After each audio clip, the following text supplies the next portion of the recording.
tayo. So, ang gagawin nyo, di ba, may set tayo ng mga fruits dito. So, ang gagawin nyo, yung fruits, ipapatuloy siya dito sa taas. Tapos, kung napatong na siya sa itaas, for example, itong orange, nakapatong dito. So, titignan ko kung match ba siya sa prutas na nakatago dito sa loob. So, ganun lang siya kasi. Bali, meron to siyang 3 rounds. For example, sa first round, may tama kayo sa ibang sa prutas, tapos may natitira lang ito, so magsisecond round kayo.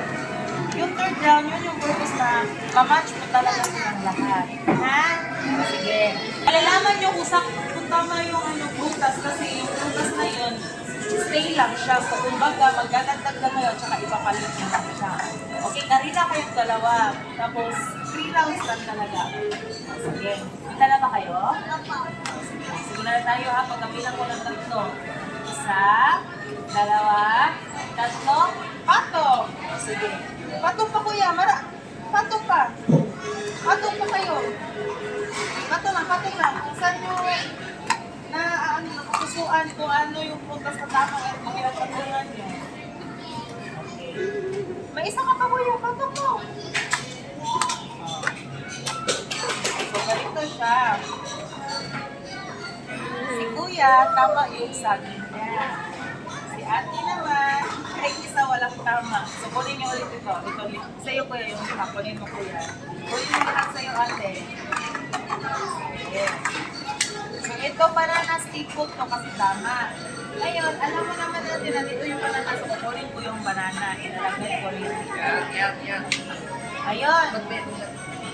Pagkabilang ko ulit ng 3, magpatong ulit kayo ha. Okay, ready?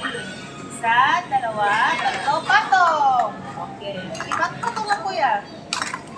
Kung asan siya nagmamatch, patong nyo lang. Okay. So, ngayon. Ayan. Si kuya, yung strawberry nga, tama. So, kunin mo itong 4 mo kuya. Okay. So, ito, kunin mo yung 4 mo ate. Okay. Ngayon, may 4 na lang tayo na prutas na tira. Sige, so pagkabilang ko ng 3, ipatong ko ulit kung ako sa kumbaga nararamdaman ko saan yung tamang prutas. Sorry lang. Okay, ready? Pagkabilang ko ng 3, ate! Pinigat ko ng 3. 1, 2, 3, patong! Okay, ngayon may tama na si ate. So yung orange niya tama. So kunin mo lang yung 3 ate. Kunin mo din yung 3 kuya. Okay, so meron ng orange, banana, at strawberry. So may 3 na lang tayong prutas. Pagkabilang ko ng 3 ay patong. Ready? 1, 2, 3, go! Aroy! So si ate ang tama. Kunin mo yung 2 prutas ate.